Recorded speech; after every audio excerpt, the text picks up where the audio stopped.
Hey, G. John Rowe of Above God's Name channel, back with Brother Howard, in the home of Brother Howard.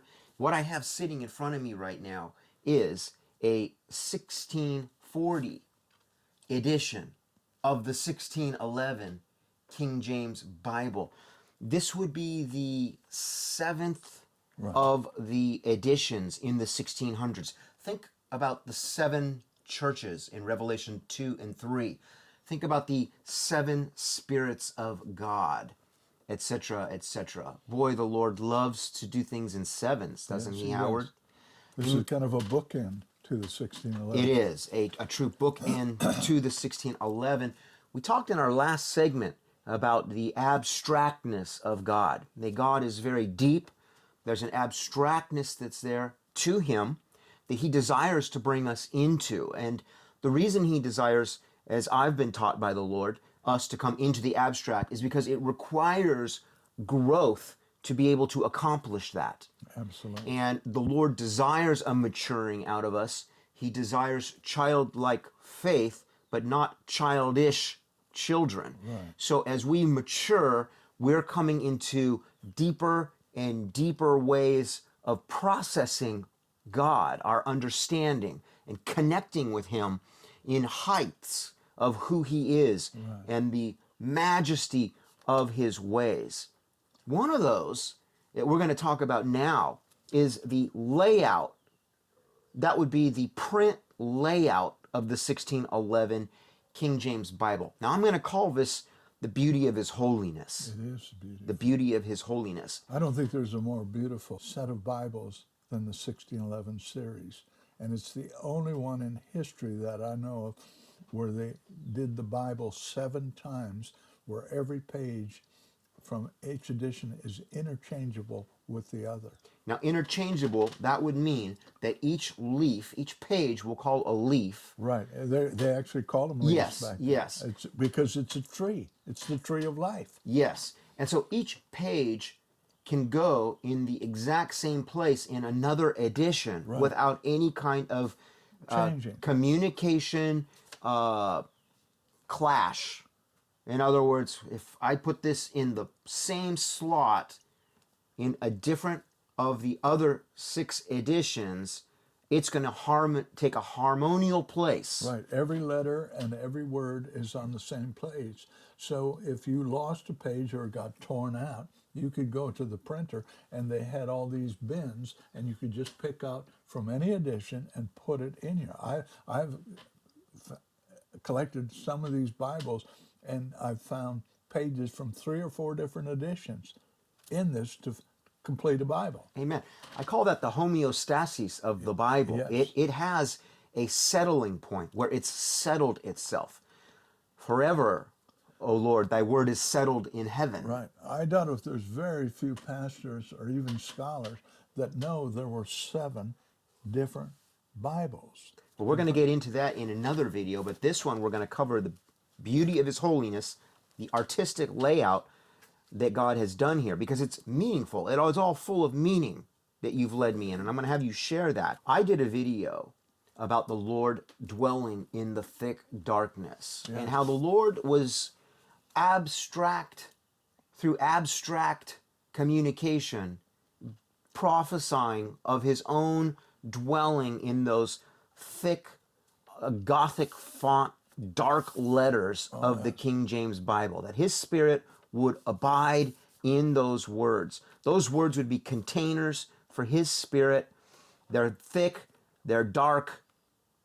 Boy, how exact to the word this 1611 is a picture to go along with the teaching. So let's take a look at the layout, and I'm going to have you guide us through. So many Christians, they have no idea when we say artistic layout of the 1611 King James Bible. That's just fog to them. They don't know what we're talking about. Let me give just a quick visual so that the viewers can really appreciate what we're going to go through right now. This 1611 King James Bible, so unique. What we have here is a left column and a right column, 2 columns. The right hand and the left hand. Yes. In between those columns, there is a channel that is running down the middle. Here's the channel right here. And there is a outward frame going around all of the text. And you're going to tell us about all of these parts. And that outward frame, called furniture, Right.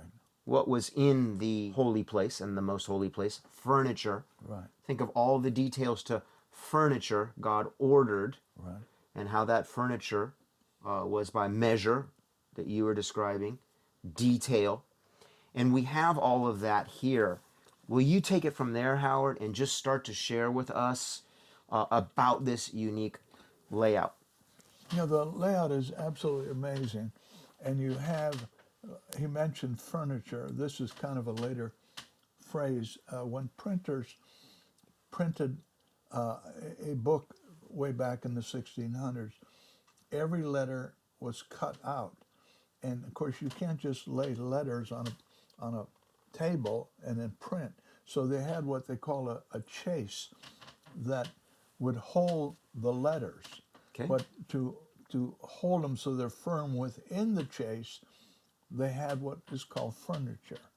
And that surrounded all of the letters. And then you kind of, they had ways of clamping them or holding them in a firm place, so when you press down the press, they wouldn't scatter on you. And what they did in the 1602 bishops, I believe it was, someone came up with the brilliant idea, it had to be inspired of God, of taking thin strips of either brass or copper, and they would put them outside, and so they actually printed just like the type, and they formed what they called furniture. And the layout, everything that God does is in reference to the tabernacle. So we have a little outside thing, and inside this outside corridor, which we call the utter court. And actually, I got that word out of Ezekiel. It called it the utter court. Now, let's talk about that. So we're talking about a spelling, what we would commonly call the outer court of the temple, right. being spelled with a U. Right. Utter? Yeah. Okay. And that's in Ezekiel?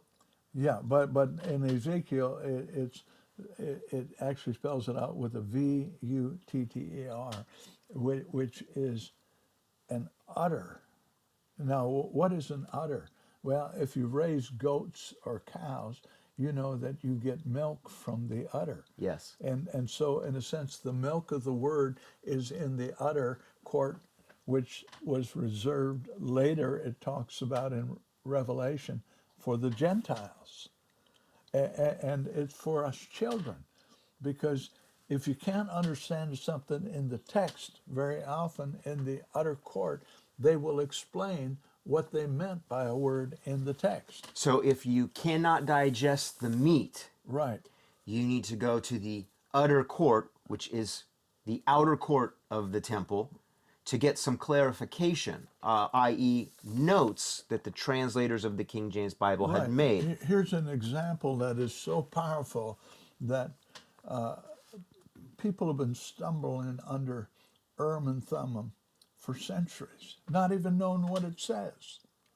But in the heart of the Bible, or the what we call the Apocrypha, there in 1 Esdras 5:40, it says doctrine and truth in the text, but what is that? It's Urim and Thummim. Okay.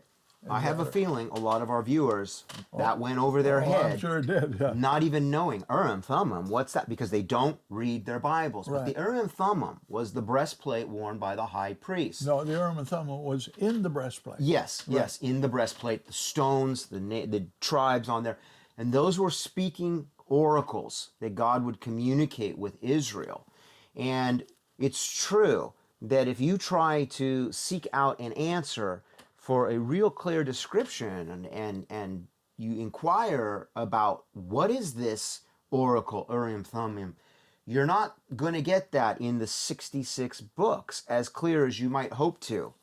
And so by going to the utter court or the outer court to get milk, it's going to help you understand the meat of what the Urim Thummim is. The center part of the Bible is like a Levitical bridge. The Bible tells you God gave the covenants to the Levites so they could teach them the deeper things. And there they express this. Okay, take me to the columns of print, the meat, the two Well, I meat look at columns. each of the. I look at the outer court as the outer part of the tabernacle, because God seems to do everything by the tabernacle. He even calls Jesus the true tabernacle, and we are called tabernacles and temples. And it talks about the tabernacle in heaven. Well, this first column, I guess I'm going back. We'll be here. Would be like the holy place. And then on the other side is the most holy place. It seems to always get deeper as you go on this side. And in between this is, I call, the river of life. And if you go to Revelation, it talks about on either side of the river, the tree. These are like trees. These are like towers. These are like the wells of salvation. Now, you hold on a second. Yeah. You just mixed metaphors, Yes. okay? And that can be confusing. That's got to kick us back to a couple videos ago where we said the word "and" is so important, Right. because That's very good. you've just demonstrated something in the fullness of your knowledge that's going to just go right over people's heads, because you're putting those mixed metaphors side by side and you're just taking it all in. But our viewers might not be able to do that. That's why you're here, to straighten me out, because I tend Well, to. you don't need overturn- straightening out. No. you just I'm just going to bridge for our Right, viewers. no, I Let me just appreciate kind of go over that, guys. We've got mixed metaphors going on here. God will show it one way, take the same thing, show it another way. That's Take absolutely the right. same thing, show it another way. He'll triple witness it Yeah, and absolutely. massage it into us, Right. to take us into an understanding of God in this direction, an understanding of God in another direction, or what you've called in previous segments facets of God. So what we've got here are two columns, a right side, left side. Now, most of the new Bibles, they've forsaken that in They're their printing. forsaken, and they also clutter the river of life with Yes. all kinds of things. Yes. So with according to Revelation, that the tree of life on each side of the river, we really do have a picture of that here, because we have Right. the words in the one column, we have the words in the next column beside it, but between the two, there is a very strongly distinct channel. Yes, called, it's That's- pure, it's clean. It's pure, never it's cluttered. clean, it's running down the middle. And when you shared that with me, I just said, that is from the Lord. The Spirit showed me immediately. I didn't have to debate it. I didn't have to question it. Amen. Immediately, the Spirit showed me that. And even with the header on the top, this forms a cross. Yes, a tav, if you will. Top, yeah. Okay, so that was one example. Now, you also said towers. So we're talking something totally different now, towers. Yeah, these are towers. They are. Now, I've done a lot of videos connecting the layout of the King James Bible, 1611, with the twin towers from 911. We have towers here. We have the tree of life on each side of the river, the temple, the Yes. three parts of the temple: outer court, holy place, most holy holy place. place. Okay? Outer court, holy place, most holy place. That's abstract. That's deep. Those well springs that you're talking about that run deep, Yes. we really have to be willing to let God just take us into it, And bring us to the and depths. as you get to the second one, the most holy place, it gets deeper, and the weight of glory is more expressed as you read that. Amen. And you'll see that page after page. Amen. But without a 1611, you'll be totally clueless to be able to see that. Howard, regarding the layout, and I'm talking artistical, Right, it is typographical layout, is there any closing words you want to share on that? Well, we've used that expression, or God uses the expression, the beauty of holiness. This is holiness, and I've never seen a more beautiful set of Bibles than the 1611 family. Amen. We're going to have a video on that. Viewers, come back for the next segment. It's going to be powerful.